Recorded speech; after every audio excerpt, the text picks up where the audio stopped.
You're listening to The Weather Junkies. Oh boy. Large wedge tornado coming up into Tuscaloosa. A winter storm warning is in effect for our area. So we can expect at least another 2 to 4 inches overnight. Then that snow The National Weather Service in Huntsville has issued a tornado warning for northwestern Madison. 14 to 22 inches of snow! Good Wednesday evening, and thank you for joining us here on the Weather Junkies. A special night for this evening's show. We're not live on Thursday.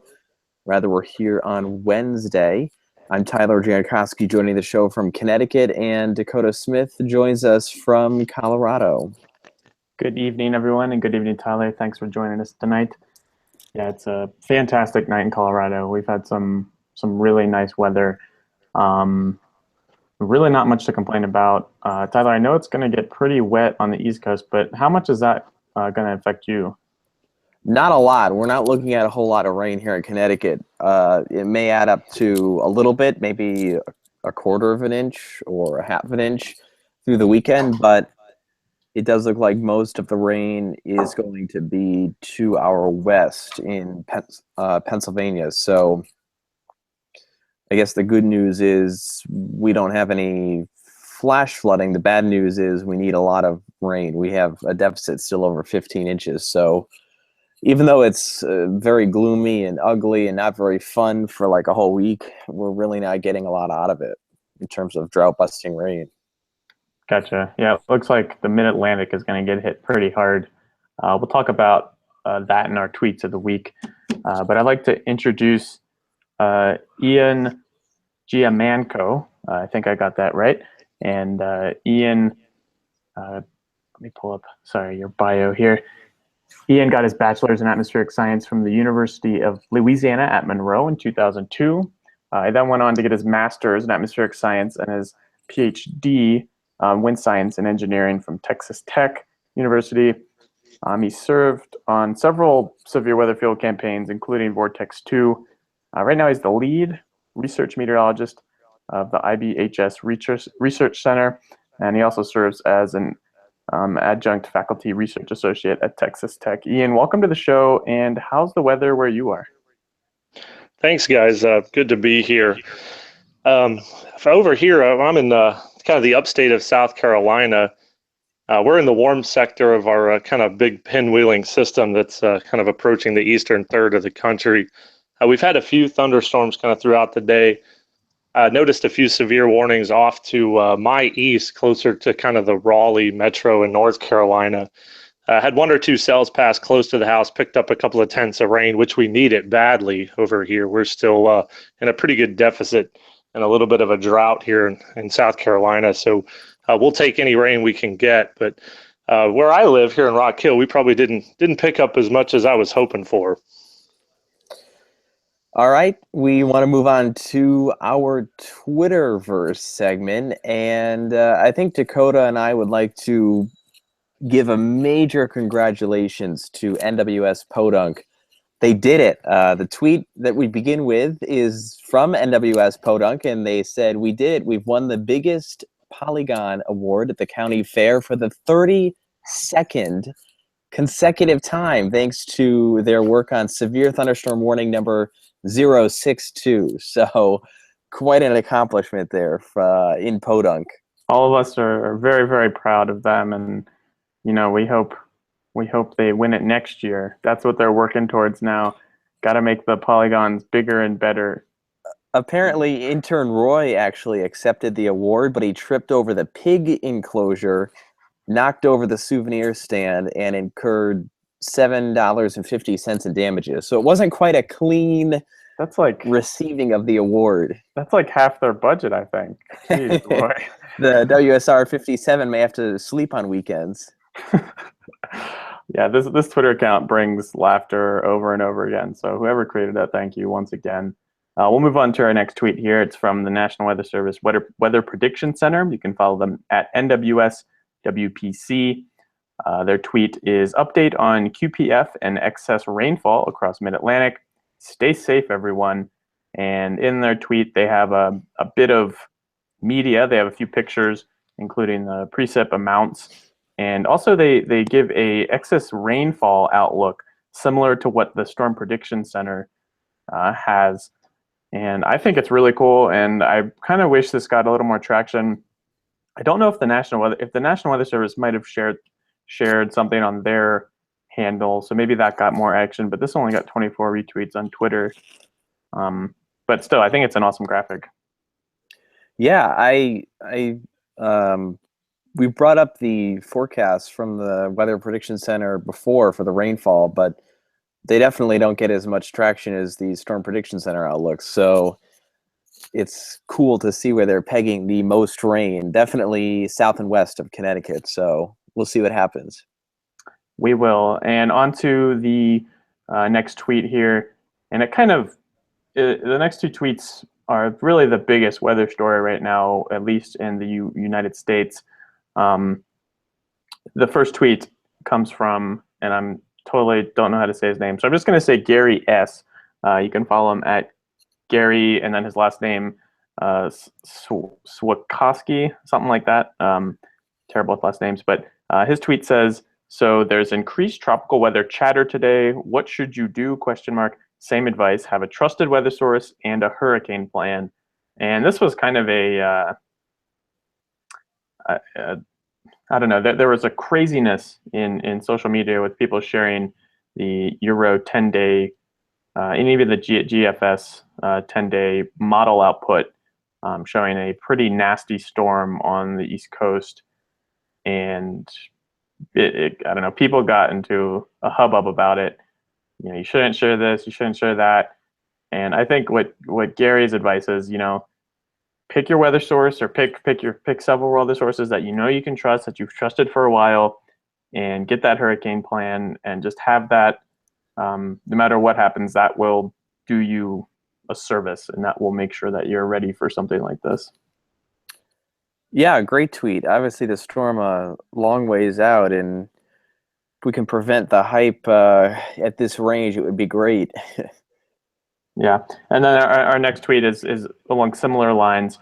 It's about Tropical Storm Matthew. It's from the National Hurricane Center Atlantic, and it says, here are the key messages from National Hurricane Center regarding Tropical Storm Matthew as of 5 p.m. And they show their model, their forecast projection path, and then along with some of the probabilities of tropical storm force winds on there. And then they have some text there that outline what Matthew is currently doing and what they expect it to do. They expect to become a hurricane by Friday. And then it's going to take right now it's in the southern Caribbean. And then it's expected to make kind of like a 90-degree turn north. And then after that, it's really kind of up in the air where it's going to go. A lot of models are taking it along the East Coast, some into the Gulf. It'll be interesting. Tyler, I don't know how closely you're following this right now, but it could be something of note next week. Yeah, it could definitely be. The only thought I've been thinking about is if it manages to go over both Jamaica and Cuba, it may be in rough shape after the fact. Yeah, I think I've seen a few people talk about that, and topography also always has an impact on cyclones like these. So who knows? Maybe next week the show will be all about this. We'll see what happens with. The only other thought I have is if it indeed turns north and it strengthens and it remains strong in the Bahamas, the cruise lines and the shipping lines better pay attention and respect the forecast, because that's how the El Faro was lost. Yeah, and then even with Hermine, there was a cruise ship that I guess forgot about it, and I don't think it forgot about it. I actually know there was someone on that ship that had gone through another tropical system, had a terrible experience, and was given a free cruise by the cruise line, and their cruise happened to be on that one going through Hermine. So they had bad luck twice in a row. But yeah, I mean, especially the shipping, there should be no reason a ship is lost in a storm like this. We're like 10 days away from when it could be in some of the shipping lanes. So I hope they take note. Yeah, me too. But on to the main segment of tonight, and that is hail. I don't think we've really had a show completely dedicated to hail. We had Dr. Kumjan on earlier this year, and we had some talk about hail. But this week we have Dr. Ian Giammanco on, and we're really excited to talk about this. But I want to get kind of what drove you to meteorology, what fueled that passion to study meteorology in severe weather. Like a lot of most meteorologists always have a good story. For me, it kind of started, I was 6 years old. My dad showed me a NOVA episode on tornadoes, and that was the one that had Lou Wicker as a grad student. It was during the Toto project at the Severe Storms Labs. You had Howie Bluestein in there, Lou Wicker, Lance Rothhughes was also a grad student working with Lou. And even as a 6-year-old, it kind of perked my interest in weather. What really sealed the deal was Hurricane Andrew in 1992.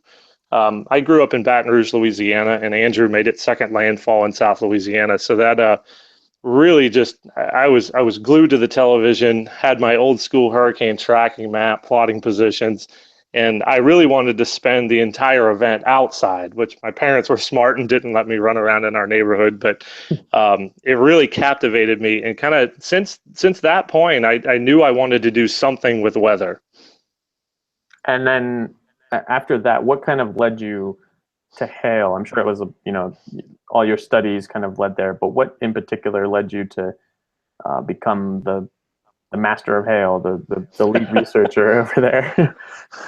It's a very interesting story because, as you mentioned, my PhD is in wind science and engineering, which is really kind of boundary layer meteorology plus civil engineering. And most of my specialty was in hurricane wind flow characteristics. So I was a hurricane wind guy. IBHS, when the facility was built, our research lab in 2010, I was fortunate enough that my wife now, she was my girlfriend at the time, they hired both of us. And they knew they wanted to look at hail as a peril.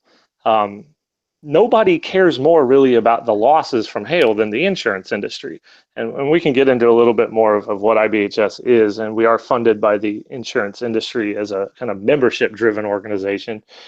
So they asked us, both my wife and I are both meteorologists and have an engineering background, can you guys look at it? And I always tell people, it's like, okay, the worst thing that ever happened to me was that I didn't know a whole lot about cloud microphysics and hail growth processes and all these things that roll into it, even down to the material science side of how ice responds when it hits things.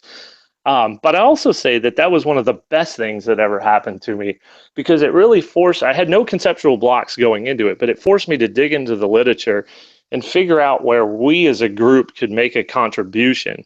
And what does that kind of meld of engineering and atmospheric science need to really further our understanding of how hail causes damage? What we can do from a material perspective to try to mitigate that and start to reduce some of these massive dollar losses that are really starting to pile up from severe hail events. So I think you're touching on it right there, but the IBHS stands for the Insurance Institute for Business and Home Safety, and you guys have had this hail study since 2012. So yeah, what are the goals of it, and what are you guys actually doing with this hail study? Yeah, when we started down the path, the overarching goal, like I mentioned, was to try to mitigate losses due to hail. So that's coming up with better impact test standards for material products like asphalt shingles or siding, wall materials, windows, et cetera, everything that's on a building.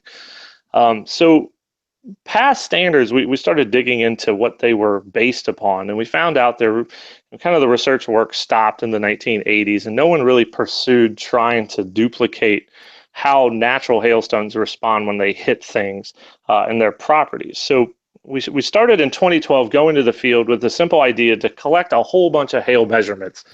So that's multiple dimensions of hailstones, their mass, as well as developed a device to test their compressive strength. So it simply applies a compressive force on a hailstone until it fractures, you record that data using very fast sampling rates, and that gives you a proxy for how strong that hailstone was. So that was really the start, as to what, what are these properties of hailstones? What do we have to reproduce in the lab to basically drive improvements in some of the material test standards? We've since evolved into looking at in fine detail hailstone shapes through the use of 3D laser scanning technology.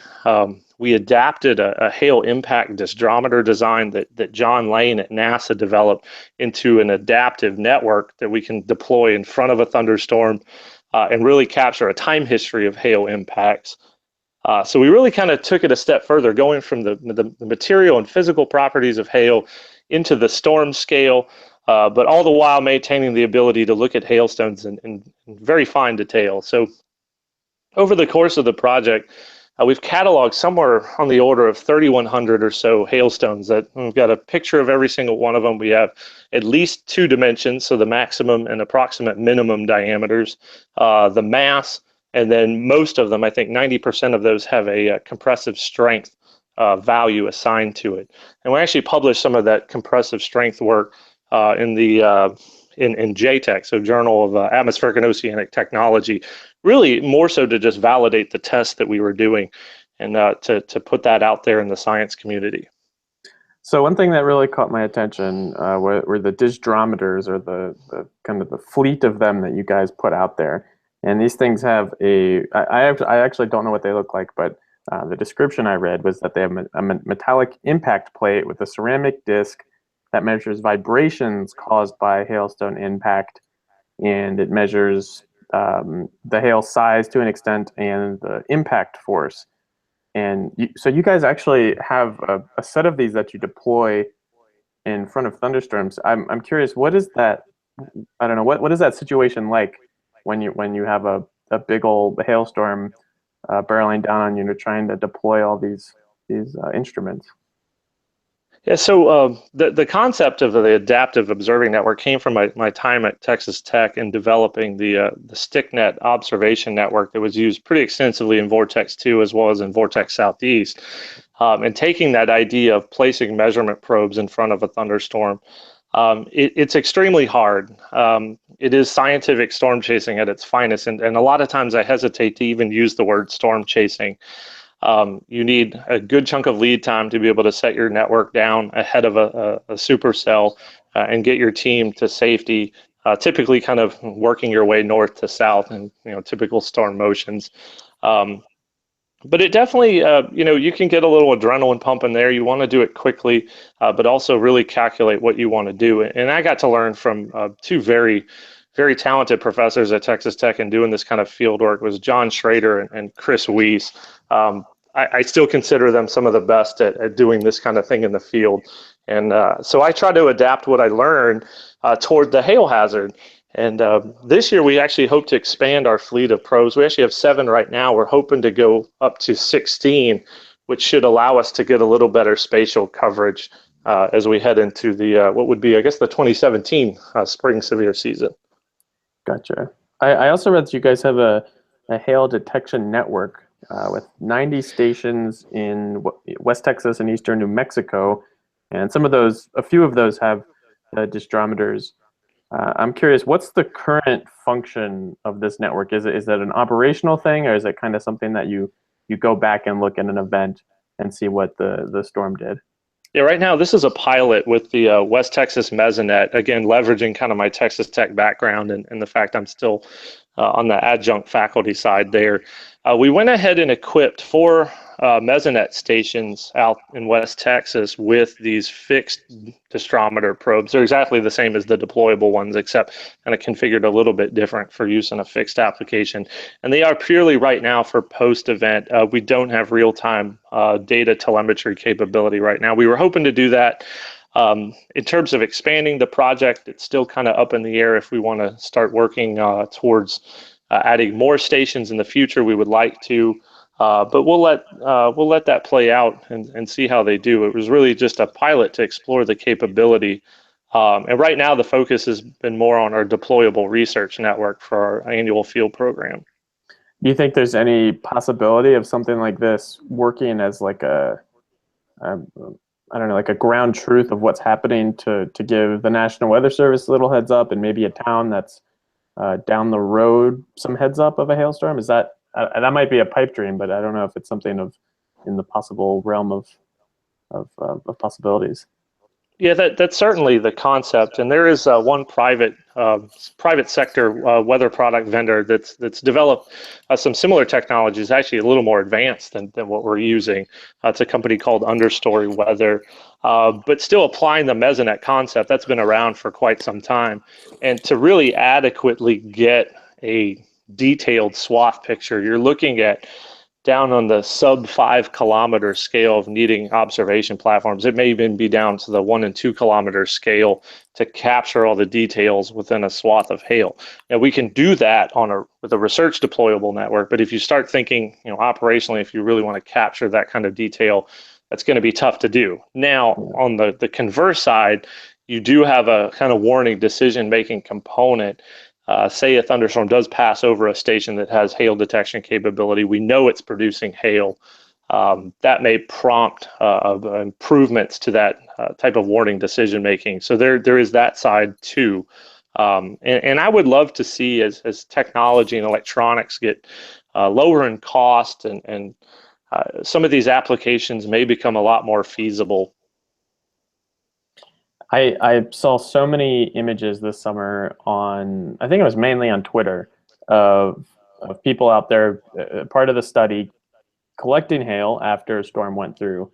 And then I would subsequently see the 3D image at some point. What's that process like? How much time do you have to get the hail? And do you have like a freezer in the car, or is the actual instrument in the car to 3D scan it? I guess, can you step us through that process? Yeah, I'll even start at the beginning. We explored 3D scanning technology because we wanted to look at hailstone density and how it relates to its strength. That plays a role in the response of a hailstone when it hits a material. Back in the past, they used to do immersion tests to get an accurate volume of a hailstone. So they'd actually use a liquid, even at times liquid mercury, and dunk the hailstone in, measure the displacement, get a volume. Well, having a container of liquid mercury opened in a vehicle in the field is obviously not practical.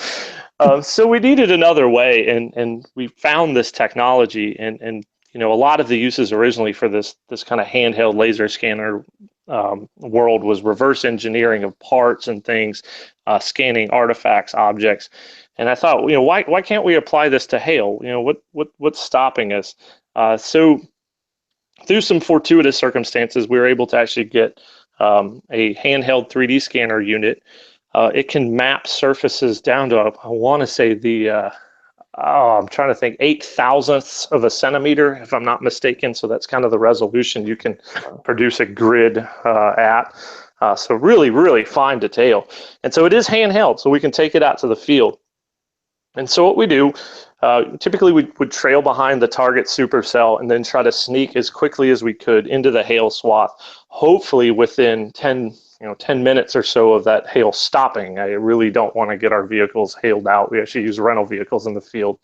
And so being very careful to work our way into the hail swath.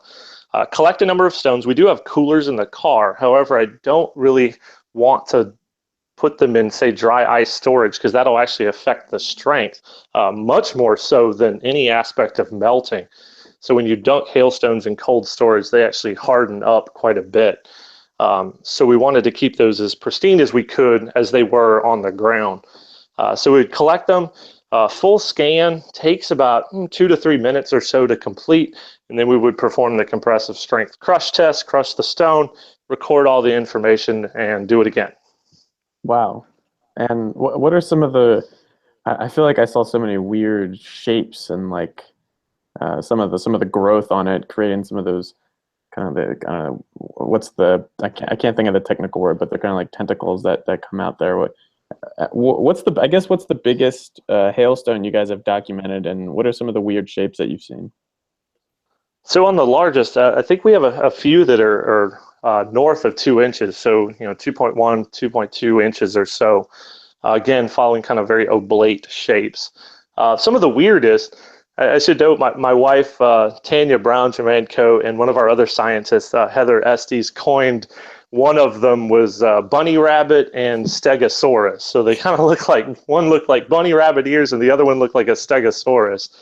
We actually have those scan data, and we 3D printed those stones too, and they're nice little hands-on teaching tools.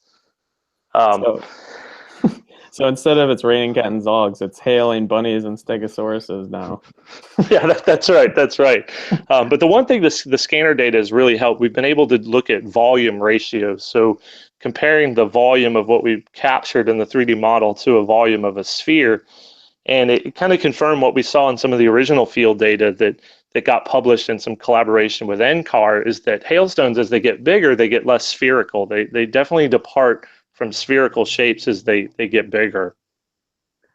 Okay, so I want to kind of shift to the impact of your study and what it has improved, whether it's from a meteorology side or from an engineering side. I guess let's start with the meteorology. Has the data you've collected, whether it's from the deployable disdrometers or from the 3D scanner, has that gone into improving some of the equations for hail growth or improving some of the models that we have for hail growth? Yeah, I'll start off with some work we did looking at how hailstone shape influences the aerodynamic side. So that's the drag coefficients, which leads to influence on terminal velocity and kinetic energy. All that's parameterized within NWP models. So we did some work with Andy Heimsfeld at NCAR, using some of that data to develop new kind of mass diameter curves, as well as relating some work he had done on hailstone drag to get some more, I guess, accurate functions to describe these features that can be integrated in model parameterization schemes. The next piece of that, I know you had Matt Cumgen on the program a while back. Well, we started working with Matt a couple years ago, and just through kind of random chance at a conference, I got to meet Matt. And he's using a lot of the field data to examine some of the dual pole quantities and how it relates to total hail at the ground and what we can get out of some of the dual pole data as it relates to hail. It's actually going back to some of the hail differential reflectivity work that had some functions that were based on relatively small data sets, trying to improve some of that. So we're really excited about that component. Matt's even brought some of his students out to the field over the past couple of years. Last year we had Jake Siegel and Matt Livingston came with us. I think that both of them were undergrads at Penn State at the time. Really enjoyed having the student interaction out there with that group. And I also know Matt is also looking at using some of the 3D model data to do radar scattering calculations on. So you get a very nice three-dimensional surface that you can look at some of the scattering properties of those various shapes. So that's a really, really neat aspect. And this is all work that we don't explicitly do at IBHS, but just simply the data collection has legs and can go outwards into the community. So we're open to always sharing these data sets. We really want to further any kind of advancement as it relates to hail detection, forecasting, and then the mitigation side. Yeah, that's really awesome. I like to see the different fields coming together to work on a problem. So yeah. on the engineering side of it, I noticed there was some literature on the site, the disastersafety.org, about shingle strength. Has any of this research helped, I don't know, whoever makes those shingles, make them more resistant to hail damage? Well, that's the hope. And the idea is to produce a laboratory ice sphere that really mimics the properties of natural hail. The standard test that rates roofing products right now for impact resistance was developed by Underwriter's Lab. And it is simply a steel ball drop. So it drops a steel ball from a height. It reaches an approximate kinetic energy that a hailstone might have, and then hits the shingle, and you evaluate whether it cracked or did not. The problem with this particular test is that the damage mode that it produces is not necessarily representative of natural hail. What it actually does, the steel ball is a very, very focused impact, and it crushes those little granules you feel on the top of shingles. That doesn't happen in natural hail. It's also so focused it doesn't knock those granules off in patches. If anyone's actually seen hail damage to shingles, you see these kind of splotches, those granules come off, and you can see the black asphalt and fiberglass mat underneath.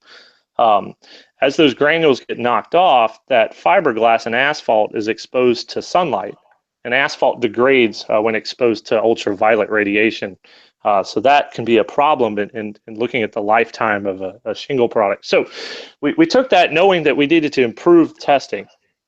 There's another test that FM Global developed that uses a pure ice sphere. You make it in an injection mold, put it in a freezer like you'd have at your house for 24 hours or so, and you take it out and shoot it. And what we found in doing some strength testing of those stones is in the process of making them, you expose those ice spheres to rapid temperature changes quite a bit. And so they get expansion cracks, just like an ice cube you'd pull out of your freezer. Now, they're also much more, well, I say much more, they're more dense than a natural hailstone would be. So the problem with that particular test is you have this wide variability in the ice you're producing. So hailstone number 4 you shoot at a shingle panel is not the same as hailstone number 208. So repetition is very important in this kind of material testing. So that led us to try to duplicate the process that, or duplicate the properties of natural hail we actually see out in the field through a very different way of making ice. I used to think ice was ice, and that is so far from the truth. It's kind of funny. So we actually use dissolved carbon dioxide to introduce bubble structures. We use a very rapid freezing process in a system that we developed with a private engineering firm that's actually even able to replicate some of the low density stones we would see.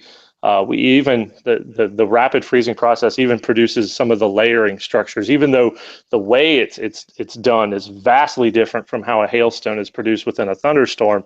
We still, from the engineering side, can replicate the features we need to.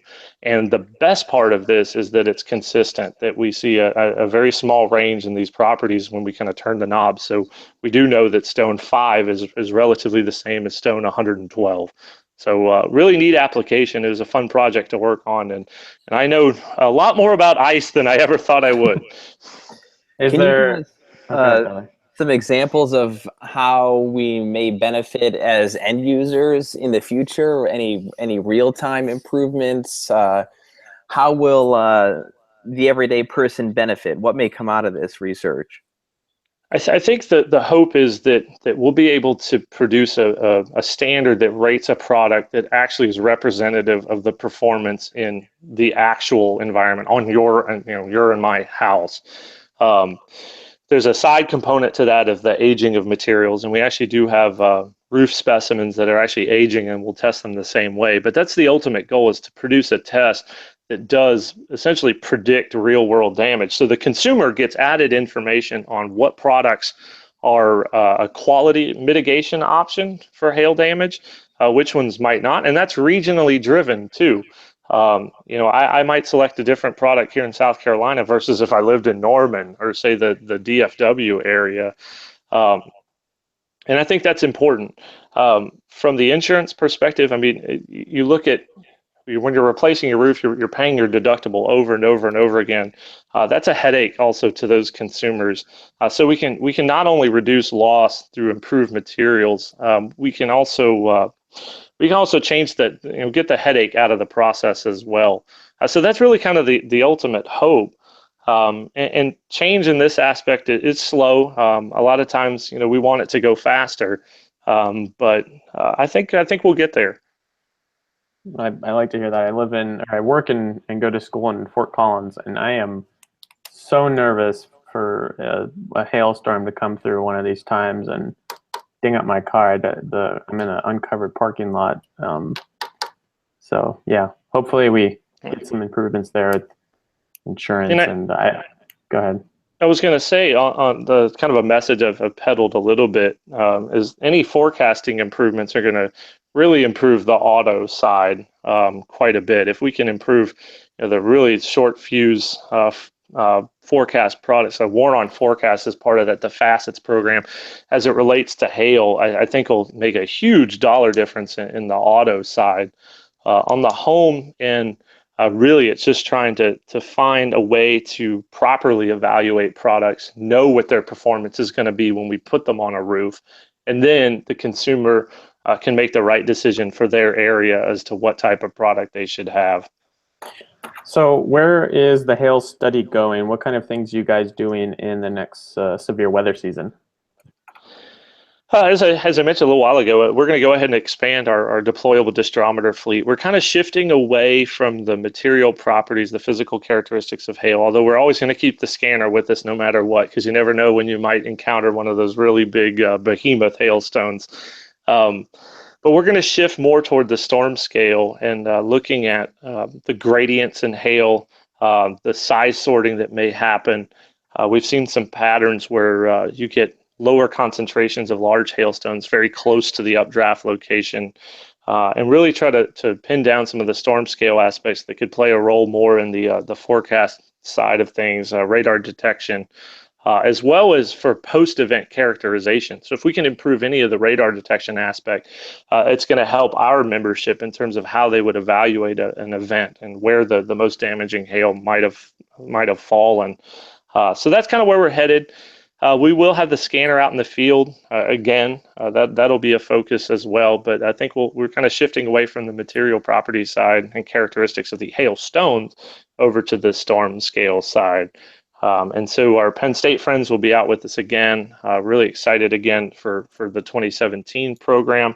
We've started a kind of a new, I call it ad hoc collaboration with OU. We collected a really neat data set this year in the field of RAX poll data from Howie Bluestein's group in eastern Colorado, of all places. I think Eads, if I'm not mistaken. So we had RAX poll coverage over our disdrometer array of a left split supercell that produced a pretty high concentration of hail. So really neat case. We'll have that at the AMS Severe Local Storms Conference this year. So we're excited to see where that collaboration may go in the future. We ask everyone that comes on the show to provide some advice for someone who may be studying meteorology currently or considering doing that in the future. So what would you say to those groups of people as they try to become meteorologists here in the next couple of years? I would tell students to really keep your options open and don't pigeonhole yourself thinking that you're going to be in broadcast or the weather service. The private sector side is growing, especially in the insurance industry. But also realize you may not find in job announcements that explicitly say meteorologist needed or something like that. It'll be analyst or maybe even on the actuarial side, which is kind of the statistics of backing underwriting and insurance. Look for those jobs because I always say that an atmospheric science education gives you one of the best, well-rounded general science backgrounds I think you can find. I peddle that message everywhere, and I believe it. I truly believe that. Also, maintain your programming skills. Everybody needs that in this era of big data. Being able to be a good programmer is vital. Also, the GIS side. In the private sector world, those two things are going to really set you apart, as well as you can speak. You'll end up with the ability to speak both language after you kind of enter the workforce, and that's something that me personally struggled with is learning the business aspect a bit so I can communicate effectively with folks who aren't necessarily meteorologists or scientists, but do have an interest because it does affect their companies and how they do business. Great advice there. Keep your options open and maintain your programming skills. Couldn't agree more. Ian, thanks so much for joining us tonight. No, it's my pleasure, guys. I really had a good time, and I look forward to listening to more shows. Thanks, Ian. And if you want to see more of our episodes, you can find them at theweatherjunkies.com. You can follow us on Twitter at the WXJunkies, and we're also on Facebook. You can listen to this podcast on SoundCloud, YouTube, iTunes. If you're over on iTunes, give us a rating or review. We'd really appreciate it. Tyler, who's on next week?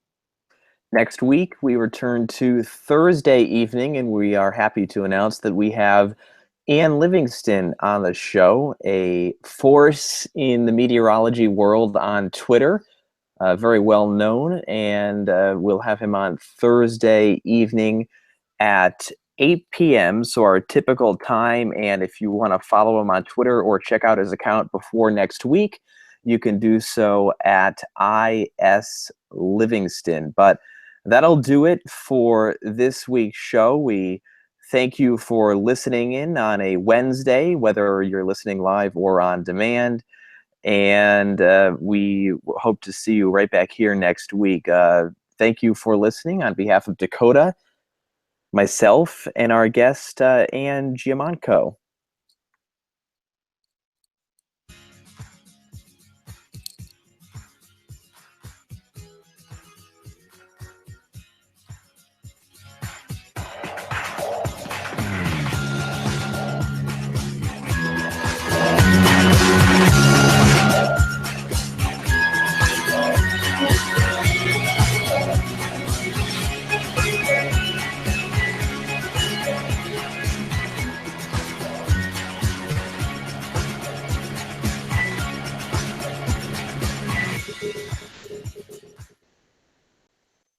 Cow.